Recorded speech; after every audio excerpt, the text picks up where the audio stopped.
Būk saugus. Kauno apskrities policija informuoja. Būk saugus, Kauno apskrities policija informuoja, kaip visada kiekvieną trečiadienį nuo 10 iki 11 valandos su svarbiausiamis aktualijomis kiekvienam kauniečiui ir ne tik. Šiandien dieną pas mus svečiuojasi Kauno apskrities vyriausiojo policijos komisariato viršininkas Darius Žukauskas. Sveiki gyvi. Sveiki gyvi, mėly radio tau klausytojai. Na va, tai šiandien susirinkom jau pakalbėti apie aktualijas, apie praėjusius metus lygiai taip pat, ką pavyko nuveikti Kauno apskrityje policijai. Pradėsim ko gero nuo svarbiausių aktualijų vakarą Kauno mieste. Galima sakyti, Kauno mieste bei Lietuvą sudrebino dar vienas nepilnamečių prievartavimo skandalas. Kiek teko skaityti viešoje erdvėje šį kartą, piliečiai buvo šiek tiek pilietiški ir pagelbėjo, ar ne? Tai yra labai sudėtingos bylos, kurias labai sudėtinga ir tirti ir išsiaiškinti, ko gero, tuos tokius pažeidimus ir nusikaltimus. Taip, tikrai norisi padėkoti piliečiams, kurie yra neabejingi ir aktyvūs ir pateikia informaciją policijai, ko pasekoje mes galime tirti tuos pranešimus, pradėti ikiteisminius tyrimus, nustatyti kaltus asmenis ir apsaugoti žmonės nuo nusikaltimų. Po Kėdainių, galima sakyti, tragedijos, galima sakyti, kad kas liečia prieš vaikus nusikaltimus įvairiausias nusikalstamas veikas, piliečiai tapo pilietiškesni ir labiau nepakančiai žiūri į tokius pažeidimus, apskritai smurtą prieš vaikus. Aš manau, tragedijos visą laiką priverčia žmonės susitelkti ir nežiūrėti aplaidžiai, nežiūrėti pro pirštus ir pateikti informaciją. Ar Kauno mieste dažnai pasitaiko būtent tokių bylų susijusių su nepilnamečiais, su mažamečiais? Iš tikrųjų, smurto atveju Kauno mieste praeitais metais mes registravome 11% mažiau, bet šių nusikaltimų dar tikrai nemažėja. Jeigu pakeliautume po praėjusius metus, pernai metais, keliuose mums pavyko Kauno apskrityje tikrai neblogų rezultatų pasiekti, kaip kitose srityse atrodome. Charakterizuojant kriminogeninę situaciją, verta paminėti, kad praeitais metais užregistruota daugiau nei 10 000 nusikalstamų veikų. Tai yra 19% mažiau negu 2015 metais. Mūsų prižiūrimos teritorijos tapo saugesnės, mažiau nusikalstamų veikų registravimas visose policijos komisariatuose, išskyrus Kėdainius. Išskyrus Kėdainius, ar ne? Taip. Kalbant apie kitas apskritis, tarkime apie Jonavą, ten irgi buvo daug, ko gero, probleminių sričių. Kaip manot, kas padėjo sumažinti būtent tų nusikalstamų veikų skaičių, tą statistiką? Aš manau, aktyvus policijos, aktyvus bendruomenės darbas padeda ir mes tada gauname rezultatus, kada sumažėja. Nes policija dirbdama viena tikrai nepasiektų tų rezultatų, jeigu nepadėtų bendruomenės žmonės. Piliečiai aktyvesni tampa, ar ne? Taip. Bendruomenės pareigūnai šiuo atveju, ko gero, vienas iš, galima sakyti, tokių sėkmingiausių tokių naujovių apskritai visoje policijos sistemoje. Galima teikti, kad bendruomenės pareigūnas būtent yra tas tarpininkas, kuris yra tarpininkas tarp policijos pareigūno ir tarp gyventojų ir lygiai taip pat tas, kuris prevenciškai didina tą sąmoningumą, pamoko, kaip sakoma, kaip saugoti save ir primena, kad ne tik reikia laukti pagalbos, bet ir patiems įdėti indėlį, norint apsaugoti save bei savo aplinką. Praeitais metais bendruomenės pareigūnai per metus organizavo ir dalyvavo daugiau nei 800 susitikimų su bendruomenėm, žmonėm ir sprendė įvairias problemas. Bendruomenės pareigūnai tai yra galbūt vienintelė, kaip jūs ir minėjot, policijos grupė dalis, kuri netiria jokių nusikaltimų teisės pažeidimų. Jie bendrauja su žmonėm ir surenka problemas, turi pasirengę atskirą klausimyną, kada galime identifikuoti problemas, kurti saugią kaiminystę ir tuo pačiu pasiekti puikius rezultatus. Tai manau tikrai tiek Kauno miesto, tiek Kauno rajono gyventojai džiaugiasi bendruomenės pareigūnais. Ir tuo pačiu mes matom, kad tie rezultatai pasiekti sumažina tose vietose ir nusikalstamų veikų skaičių. Kaip gali būtent tie bendruomenės pareigūnai tarpusavėje bendrauja su gyventojais? Tai yra vėlgi saugias kaiminystės teigia, ar ne, dalyvauja tam tikrose saugumo programuose ir dažnai, ko gero, tai yra didesnis aktyvumas tose bendruomenėse, jeigu matomi kažkokie tai galimi pažeidimai, ar ne, negu kad, turim tokių situacijų už tai ir skaudžių, kada kaimynai būna žino, girdi, bet, sakoma, nelabai kam ir ką nori pasakyti. Kauno apskrities policija turi ir susikūrus savo Facebooką. Per Facebooką praktiškai bendravome betarpiškai ir bet kurio paros metu galima pateikti bet kokią informaciją ir identifikuoti po to tą problemą. Bendruomenės pareigūnai vyksta į vietą, kalbasi tiek, kai būtų su gyventojais, tiek su bendrijų pirmininkais, tiek su kitais atstovais ir sprendžia įvairias problemas, pradedant nuo apšvietimo, baigiant kelio ženklų įrengimų, taip pat žiedinių sankryžų įrengimų ir ta veikla praktiškai apima visapusiškai tiek policijos veiklos, tiek tos pačios bendruomenės veiklos ir kūrė tą saugią aplinką. Praeitais metais mes net turėjom tokį kaip nuostabų projektą, kur palaikė mūsų socialiniai partneriai ir privatus partneriai, tai sukūrėm bibliotekėlės. Ir paskutinis buvo bibliotekėlių įrengimas, tai klinikose, kur vaikų skyriuje buvom irgi atidarėm bibliotekėlę. Ir dabar šiuo metu buvo atidaryta dar viena bibliotekėlė Geležinkelio stotyje, kada žmogus keliaudamas traukiniu gali paimti knygą, važiuodamas į Kauną perskaitęs Vilniaus Geležinkelio stotyje išlipėse gali padėti atgal į lentyną, ar turėdamas savo knygą irgi įdėti. Tai yra puikus pavyzdys, kada žmonės skatinami atsitraukti nuo interneto, nuo telefonų, o paskaityti knygą. Šviesti, žodžiu, gali. Labai gerai. Ar jaunimas, kalbant apie mūsų kauniečius, tiek jaunimas, tiek seniorai, ar noriai įsitraukia būtent į savanorystę, į pagalbą būtent policijai? Taip, policija turi šiuo metu Kauno apskrityje sukūrusi 502 saugios kaimynystės grupės. Taip pat yra jaunieji policijos rėmėjai, kurie aktyviai dalyvauja. Mes vykdom priemonės su mažaisiais mūsų vaikais, juos šviečiam, siekiam apsaugoti juos nuo nelaimių, kad netaptų aukomis keliuose. Ar lyginant Kauno miestą su kitais Lietuvos miestais, ar mes išsiskiriam kažkokiu tai nusikalstamų veikų mažėjimu arba didėjimu? Manau, kad šiuo metu Lietuvoje daugiau mažiau visose apskrityse yra tam tikras nusikalstamų veikų mažėjimas ir iš bendro konteksto mes nesiskiriam. Gerai, visai netrukus mes grįšim pakalbėti apie perspektyvas. Primenu, kad Būk saugus Kauno apskrities policija informuoja, šiandieną pas mus svečiuojasi Kauno apskrities vyriausiojo policijos komisariato viršininkas Darius Žukauskas. Būk saugus Kauno apskrities policija informuoja. Gerai, mes grįžtame į Būk saugus Kauno apskrities policija informuoja, o šiandieną pas mus svečiuojasi Kauno apskrities vyriausiojo policijos komisariato viršininkas Darius Žukauskas. Mes jau kalbamės apie Kauno apskrityje esančias aktualijas, būtent susijusias su policijos veikla. Šiek tiek tada toliau pratęsim mūsų pokalbį, kalbant apie reformą. Jinai buvo startavo, šiuo metu jinai yra šiek tiek sustabdyta. Ar įsivertinot, ką Kauno mieste jau pavyko nuveikti šios reformos metu? Taip, įgyvenant generalinio komisaro patvirtintus apskričių vyriausios policijos komisariato viešosios kriminalinės veiklos organizavimo matmenis, mes startavome su Panemunės komisariatu. Panemunės komisariatas ir Šiaulių apskrities Raseinių komisariatas buvo vieni iš pirmųjų pionierių, kurie pradėjo dirbti naujų modelių.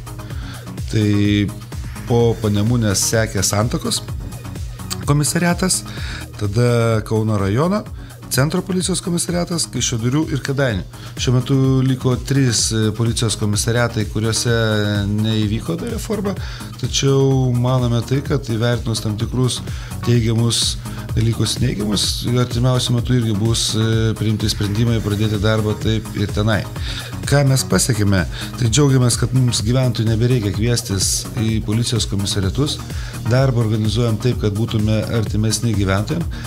Anksčiau, jeigu būtų taip, kad nuo 8 iki 5 policija dirba, žmogus darbo metu turi trukdytis, išeiti iš darbo, ateiti į policiją, sukeldavo tam tikrų tikrai didelių rūpesčių. Šiuo metu mes galim sakyti taip, kad mes esam prieinami prie žmogaus. Mes dirbam tiek, kiek reikia ir natūralu, kad praktiškai galim darbą baigti apie 22 valandą. Tai rasti visus žmonės, kurie yra grįžę į namus ir jų nesivežti į policijos komisariatus, o apklausti tiesiog tose vietose, kurie yra. Tiek automobilė, tiek pas tą žmogų. Mes tapom artimesni žmonėm. Tuo pačiu padaugėjo policijos ekipažų viešose vietose, kas tikrai sąlygoja tai, kad vyksta mažiau nusikaltimų ir žmonės tapo saugesni. Natūralu, kad vykstant pokyčiams susiduriam ir su tam tikromis problemomis, su nepasitenkinimu iš tiek pačių policijos darbuotojų, tiek iš kitų. Bet policijos departamentas tikrai skiria didelį dėmesį policijos pareigūnų apmokymams ir suteikti papildomų kompetencijų ir kvalifikacijų. Tiek metodinė medžiaga policijos mokykla, tiek pareigūnai apmokomi yra ir tuo pačiu mes juos aprūpiname būtina technika. Tai, kad jie būtų aprūpinti visko ir kad tikrai nebūtų galima sakyti, kad jų gyvybėm gresia pavojus. Gyventime, aišku, svarbiausia ir aktualiausia, ko gero, ir būtent matyti kuo daugiau policijos pareigūnų, gatvėse, kaip sakoma, kuo arčiau jų, ar ne? Gerai, pakalbėkime šiek tiek apie aprūpinimą dar. Štai neseniai greitosios pagalbos darbuotojai kalbėjo apie tai, kad iš tiesų ten tragiška yra situacija, važinėja dauguma darbuotojų su pasenusiais automobiliais, negali teikti tų kokybiškų paslaugų. Kaip yra policijai? Mes šią vasarą irgi turėjom tokią skaudžią pareigūno netekti, kuomet pareigūnas lyg ir nepanaudojo, ko gero, visų tų galimų savigynos priemonių. Ar šiandien dieną Kauno mieste pareigūnai pakankamai yra aprūpinti ir kokiamis priemonėmis jie yra dažniausiai būtent naujausiamis tomis aprūpinti? Tai policijos departamentas tikrai didelį dėmesį skiria į pareigūnų darbo saugumo užtikrinimą. Prioriteto tvarka pareigūnai buvo aprūpinami vaizdo registratoriais, prožektoriais, specialiosiomis pirštinėmis, kombinzonais, respiratoriais, taseriais ir tuo pačiu organizuoti šaudymo kursai, savigynos kursai, siekiant tikrai, kad pareigūnas būtų saugus ir apsaugotas nuo galimų pavojų. Priemonių yra, svarbu, kad mokėti tik tai panaudotės tinkami, ar ne? Taip. Tai mokymus investuojama. Taip. Gerai, pakalbėkim dar vieną aktualią temą. Kauno apskrities policijos būtent komisariato viršininkas Darius Žukauskas visai neperseniausiai kalbėjo su Kauno apskrities policijos būtent irgi viršininku Dariumi Žukausku, ar ne? Telefoniniai sukčiai jie ir toliau tampa vis labiau originalesni, taiko irgi įvairiausias, kaip sakoma, įmantrybės, kaip apgauti gyventojus ir gan dažnai tenka, kaip sakoma, tiem gyventojams su jumis pabendrauti, perkeltinė prasme, ar ne? Teko ir jums pačiam su savim pabendrauti. Taip, tai susilaukiau tikrai nemažai gyventojų skambučių, tiek Kauno apskrities, tiek iš kitų Lietuvos miestų, kada paskambinus moteris, vyras, kita moteris, manęs klausė, čia jūs Darius Žukauskas, sakau, taip aš, bet jūsų balsas skiriasi nuo prieš tai skambinusio. Tai kada buvo 1, 2, 3, nusprendžiau iš tikrųjų pats paskambinti ir pasikalbėti su savo antrininku, tai pavyko iš 3 gal karto, kada jis atsiliepė ir buvo maloniai nustebintas, kada jisai prisistatė taip Dariumi Žukausku. Bet manau, kad kalbant su tai žmonėm, pavyko tuo pačiu identifikuoti jų naudojimus metodus, kaip jie išvilioja iš žmonių pinigus. Tai kas klausė tą pokalbį, tikrai girdėjo, kaip prisistato policijos pareigūnų, bando pateikti informaciją, sudominti žmogui, tuo pačiu sukelti tam tikrą baimę dėl jo finansinės padėties lėšų, kad iš jo bus galimai pavogti pinigai, kad siekiant apsaugoti turi kalbėti su banku, naudoja ir garso įrašus, prisistato banko taip pačiais darbuotojais, prisitaiko prie to žmogaus, su kuriuo kalba ir bet kokiu būdu stengiasi išvilioti kodus. Jeigu nežinotumėt, kad kalba su sukčiumi, jums šono vaizdas, labai, kaip sakoma, genialiai jie dirba, geba išvilioti tuos pinigus, ar vis dėlto trūksta tų kompetencijų? Ne, tai kada skambina žmogui ir pasako tam tikrus dalykus, žmogus patiria tam tikrą stresą ir jam turbūt užsiblokuoja protingumo kažkoks tai kriterijus ir jisai pradeda tikėti tuo žmogumi, stengiasi išvengti tos nelaimės. Natūralu, kad dar prisistato policijos pareigūnų, siekdamas, kad apsaugoti savo lėšas, nes tai yra brangiausias turtas žmogui, jisai pradeda tikėti ir pateikia tą informaciją, kuri yra jam reikalinga. Jūsų pokalbio metu irgi, kiek supratau, svarbiausia, kaip sakoma, jiems yra būtent tą stresą sukelti, šoką ir išlaikyti kuo ilgiau pokalbį, kad žmogus tik tai niekam nepasiskambintų, jokiam sūnui, jokiai dukrai, kad, kaip sakoma, būtų paveiktas ir darytų tai, ko reikia jiems, ar ne? Taip, nes pokalbio metu aš specialiai sakiau, kad man keletas abejonės, kad aš skambinsiu sūnui.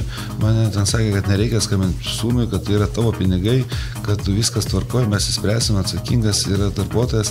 Tai natūralu, kad tie žmonės nori nepaleisti žmogaus nuo kalbėjimo su jais, kad jisai negalėtų pas nieką pasiklausti pagalbos.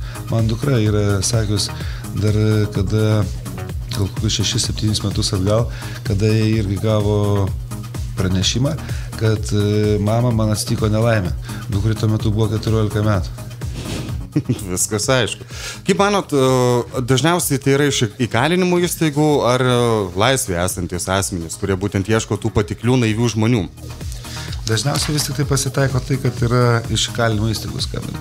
Bet ko pasikoja po to įrašo, kada jis buvo patalpintas į viešą erdvę, mes iš tikrųjų susilaukėm dar papildomą informacijos ir šiuo metu jau galim pasakyti, kai yra nustatyti tie du asmenys, kurie kalbėjo su manim. Nustatyti jie, ar ne? Taip.